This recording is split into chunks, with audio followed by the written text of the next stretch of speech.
Hi, I'm Ryan for Ryan's Guitar Stuff, and today's video is a bit of a weird one. So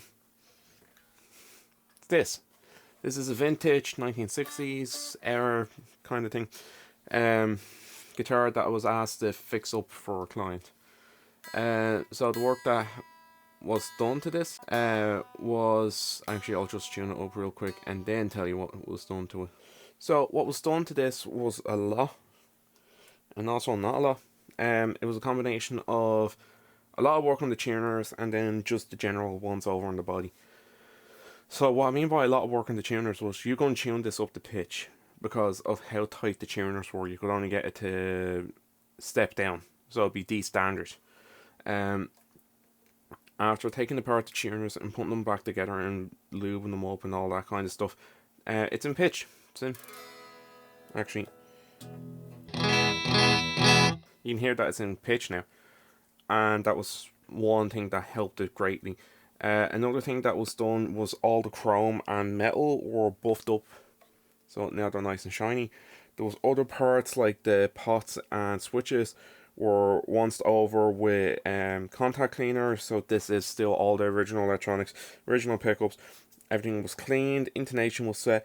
I believe the bridge is too far forward, i.e. closer to the neck than it should be, for the pure reason that the saddles are all the way back and it's about 1 cent out of tune, out of intonation, but that's due to the furthest I could go back with the saddles. It won't allow me to go any further back without the whole thing rattling like feck because of the screws. So I'm going to play this. It's going through my Hughes and Kettner, recorded through the 2x12 cab behind me.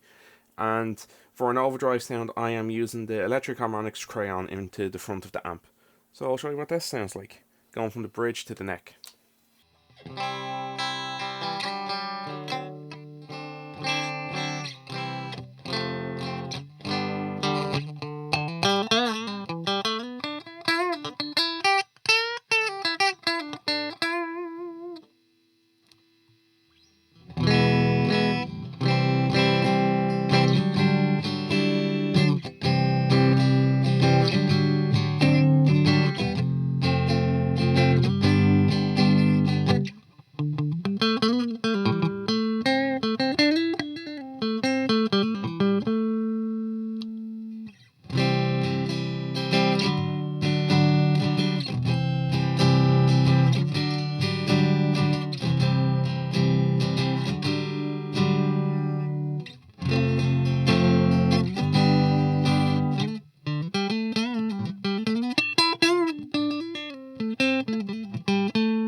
So that's the clean sound.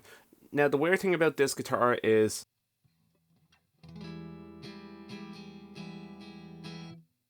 the pot's broke. It's still letting through some signal. The price I quoted for this job does not include rewiring work, i.e. like swapping pots out and all that. It does include resoldering, but not swapping parts because parts cost. So I'll say that to the owner of this guitar. He may want to put new pots in it, I'm not sure.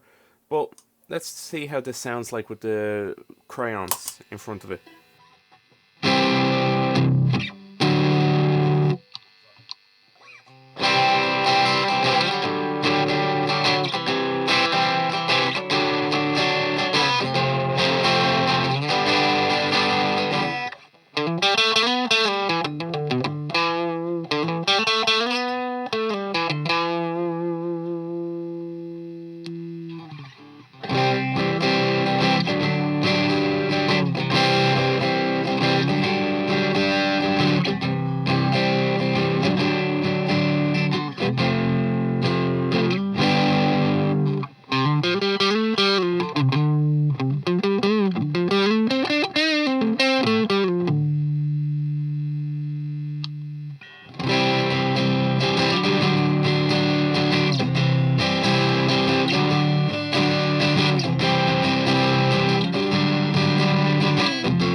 also, you can really hear what I mean by the...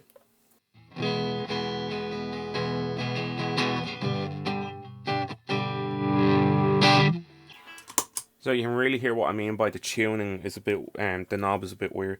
So yeah, it's a really nice guitar. As far as I know, he just wanted it up and running. He wanted me to get another knob for this.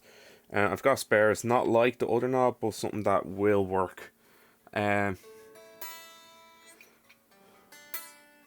So yeah, all in all, it's a very nice guitar. It has a really chunky neck to it, and it's a short scale guitar.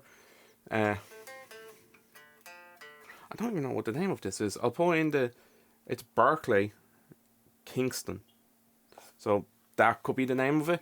But the Kingston I know definitely because it's on the Trustwork cover. The Barclay, I'm not sure because it's a sticker on the headstock. It's also Japanese made, so yeah, it's a nice guitar. And also, weirdly enough, guitars from this era have a habit of being made out of ply and stuff like that. This is actual timber because the paint's chipped down here. And you can see that like it's actual timber. So yeah, it's a nice guitar. So yeah, I've been Ryan for Ryan's Guitar Stuff, and see you next time. Bye.